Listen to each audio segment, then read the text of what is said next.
अस्सलाम वालेकुम नाजरीन, ये है खैरपुर मीरज सिंध,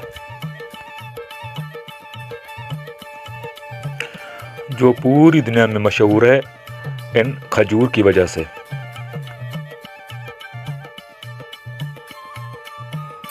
वैसे तो खजूर की 250 से ज़्यादा अक़साम है, मगर खैरपुर मीरज की जो मशहूर खजूर है उसको कहते हैं असील खजूर। असील खजूर जायके में अपनी पहचान अलग ही रखती है। असील खजूर का पौधा लगाने के तकरीबन 3 से 5 साल बाद इस पे फल लगना शुरू होता है और ये खजूर तकरीबन 100 साल तक फल देती है। अगर इस खजूर के पौधे मुनासिब फासले पर लगाए गए हों और उनकी सफाई का ख्याल रखा जाए तो ये हर साल 1 से 1.5 मन खजूर का फल देती है। मुनासिब फासले की बात करें तो अगर एक दरख्त से दूसरे दरख्त का फासला मुनासिब रखें तो 1 एकड़ में ज़मीन में 80 पौधा मुनासिब होता है। कम से कम इतना फासला होना चाहिए कि जब दरख्त जमा हो जाएं तो उनके पत्ते आपस में ना टकराएं।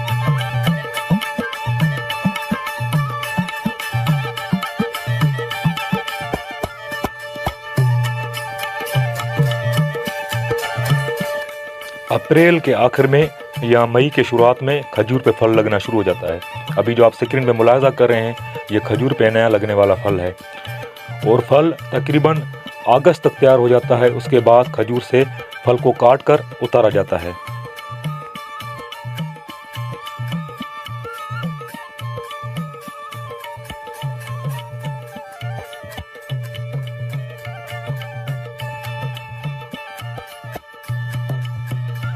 अभी स्क्रीन पे जो दरख्त आप देख रहे हैं इनको गलत तरीके से लगाया गया है। इनमें फासले को नज़रअंदाज किया गया है, जिसकी वजह से दरख्त को ग्रोथ करने में रुकावट हो जाती है और जब दरख्त ग्रो नहीं करता तो इस पर फल भी बहुत कम लगता है। फासला मेंटेन रखने के 3 फ़ायदे होते हैं। नंबर 1, पौधा जल्दी ग्रोथ करता है। नंबर 2, फल मोटा और ज़्यादा तादाद में लगता है। नंबर 3, ज़मीन में जो आप गंदम वगैरह काश्त करते हैं या घास काट करते हैं उसकी पैदावार अच्छी होती है, क्योंकि जब फासला ज़्यादा होगा तो नीचे लगने वाली जो भी आप चीज़ लगाएंगे उसको धूप लगेगी, जिसकी वजह से वो चीज़ भी आपकी ज़्यादा ग्रोथ करती है। मसलन गंदम हो गई, माल का चारा हो गया जानवरों का, तो वो भी फिर सही तरीके से पैदावार देता है। अभी जो दरख्त आप देख रहे हैं स्क्रीन पे इनका फासला मुनासिब है। अभी आप ऊपर देखें ये दरख्त पूरे बड़े हो चुके हैं, मगर इनके जो पत्ते हैं वो ज़्यादा आपस में नहीं टकरा रहे। और ये जो बाग आप अभी देख रहे हैं इसकी पैदावार भी बहुत अच्छी होती है, बहुत ज़्यादा होती है, मगर थोड़ा इसके लगाने में क्या गलती है, लगाने में ये गलती है कि हर तरफ से अगर आप देखें, एक साइड पे अगर आप लेन में खड़े होकर देखें तो आपको हर साइड से पौधों की लेन सीधी नज़र आनी चाहिए। यानी कि अगर आप स्ट्रेट देखते हैं तो फिर भी लेन बिल्कुल सीधी होनी चाहिए। अगर आप वहाँ से खड़े होकर लेफ़्ट देखते हैं, जो आपके लेफ़्ट वाली लेन है वो भी बिल्कुल सीधी होनी चाहिए।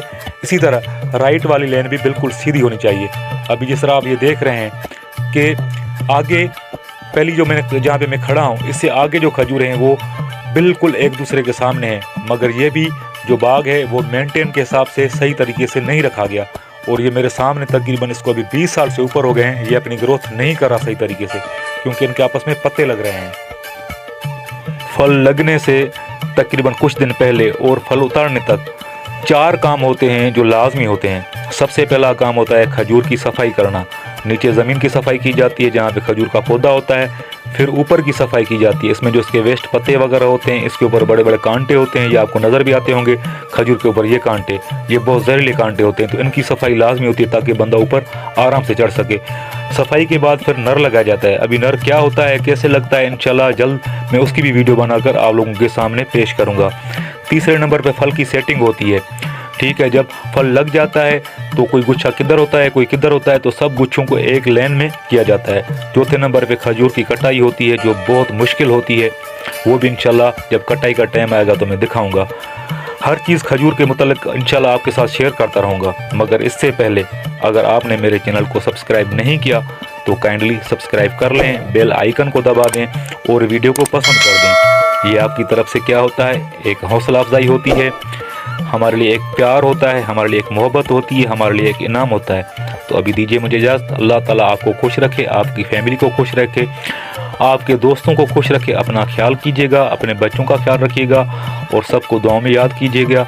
अल्लाह ताला आपका हामी और नासिर हो। अल्लाह हाफिज़।